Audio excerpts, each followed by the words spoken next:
Theirs is an almost continual revelation of the refusal to look and to feel. The book, precisely because it is written in an understated way, has a certain nightmarish quality. On the surface, something somewhat justifiable is being communicated by the Israelis. But it is only equivocation. It is the verbal mind standing atop the truth, the living truth, trying to keep it from surfacing, recoiling from its core communication that one's fellow man is being humiliated and destroyed. End of quote. Ariel Sharon once said, Israel may have the right to put others on trial, but certainly no one has the right to put Israel and the Jewish people on trial. End of quote. Taking into account my people's history of persecution, I understand Sharon's comment. But if anything, that history informs us that no nation, especially Israel, ought to be exempt from laws and conventions of behavior that attempt to maintain a degree of civility amongst peoples. Violating international law and occupying a people for the crime of not being Jewish is as self-destructive and therefore anti-Israeli as any political ideology can be.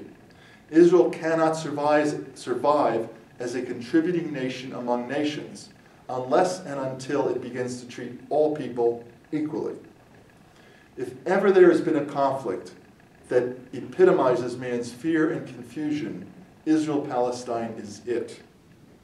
Our need for security can never be satisfied as long as we cling to the illusion of us against them, as long as we allow unexamined beliefs and images to seduce us onto pathways that lead to suffering, where compassion is scorned and inhumanity accepted. I urge everyone to discover what is real and what is false. Committing ourselves to the truth will protect us from losing our humanity. The truth is that there is no security except the commitment to truth itself. That commitment is the doorway to the end of fear and confusion. Thank you.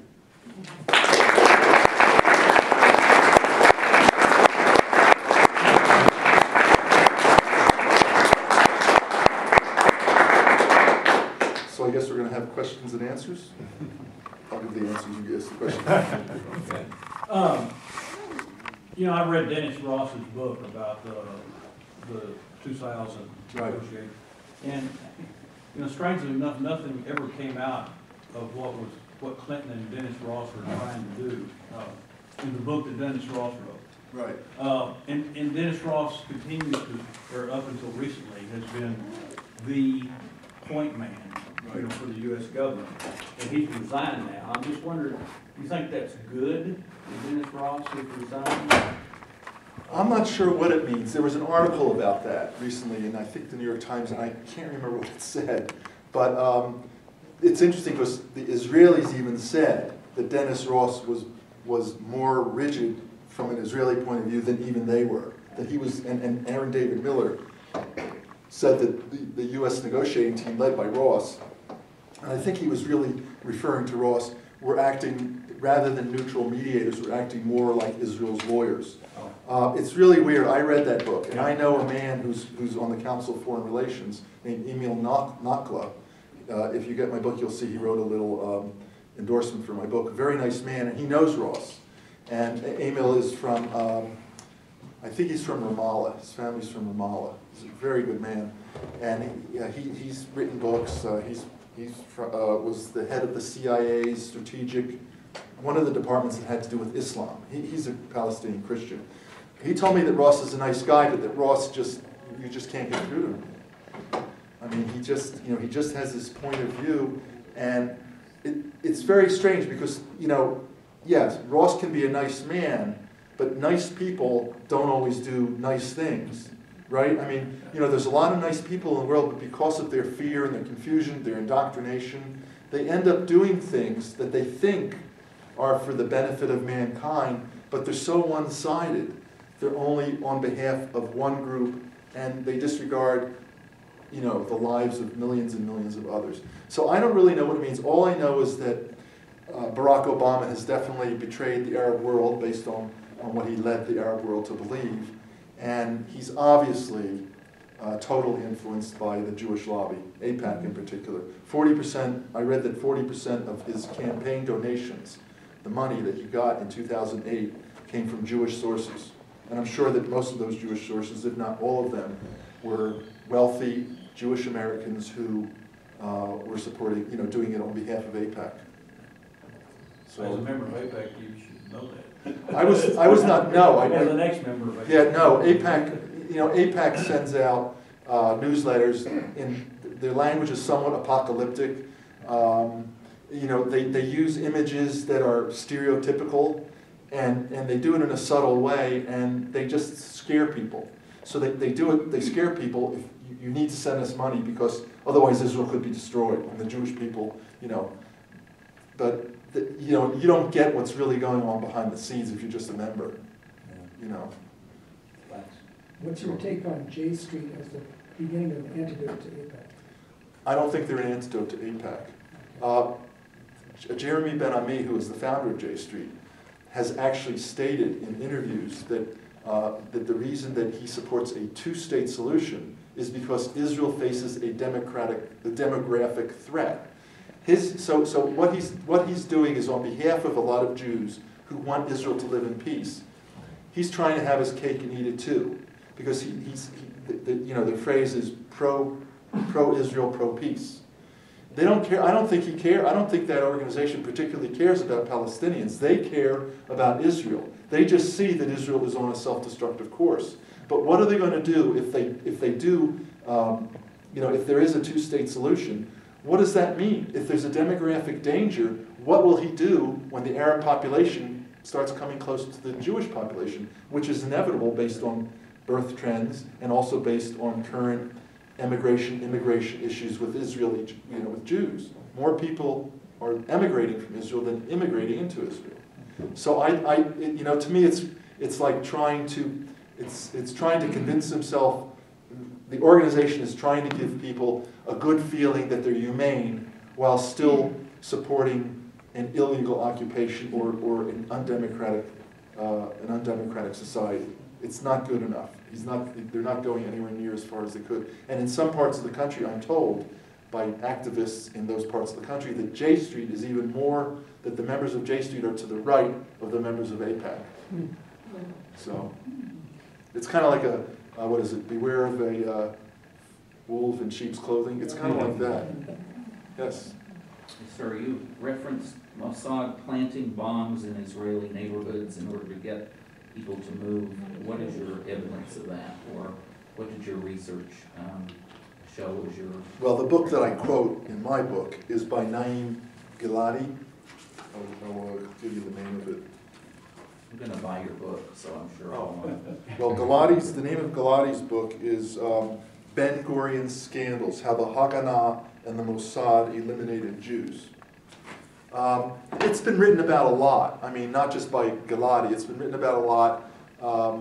That's my main source, and that book is available. But I read it all the time. And also, I believe that they planted bombs in Alexandria, Egypt. And then there was the Lavon affair, which was a fairly famous affair. Lavon was the Israeli Minister of Defense under, I think, Israel's second prime minister, Moshe Sharett.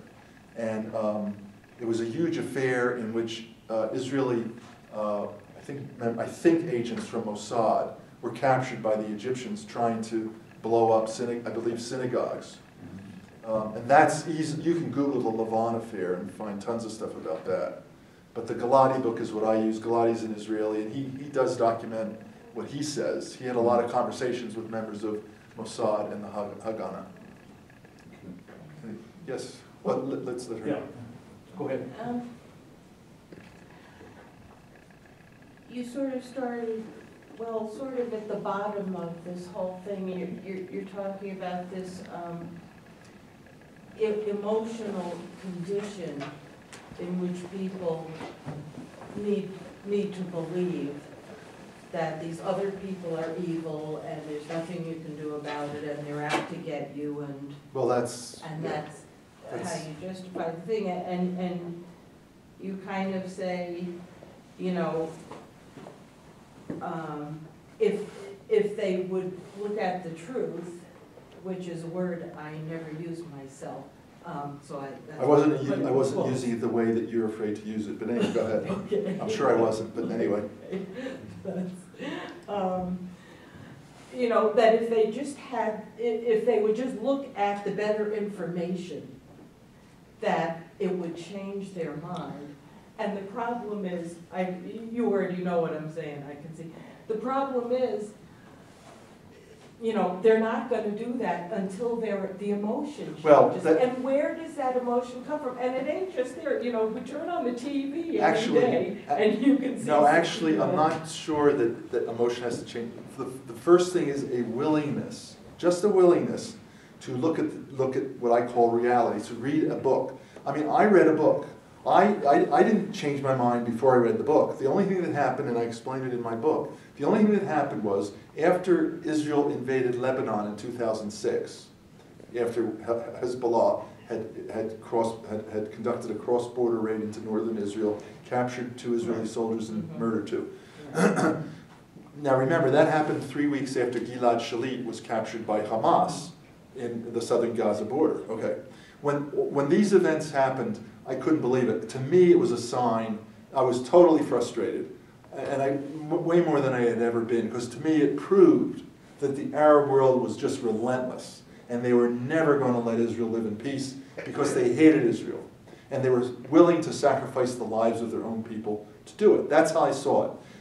Then what happened was I had arguments with two of my friends, 2 very wise friends, both of whom disagreed with me, both of whom were sympathetic to the Palestinian side, both of whom were critical of Israel. And that only got me even more angry.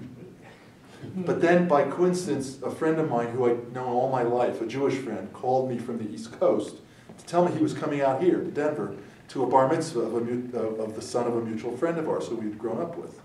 And I knew that Sammy had studied this issue for a long time. But he's very, very low-key. And so during the 2.5 hours we had a phone conversation, it was mostly me complaining about the Arab world. And he hardly said anything. Every once in a while he'd go, no, that's not quite right. It's the Litani River. They're trying to get the water. But he never judged a word I said. He was not.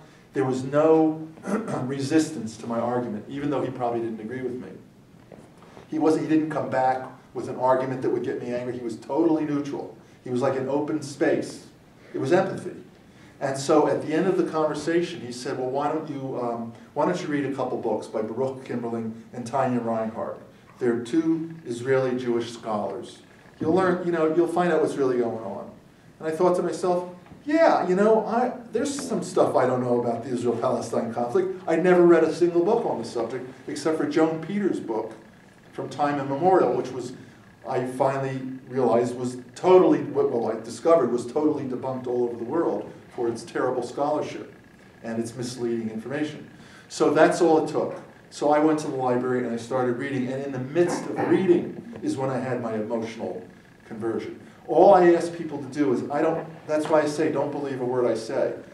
All I ask people to do is just consider the possibility that they don't know everything and pick up a single book. And it is hard.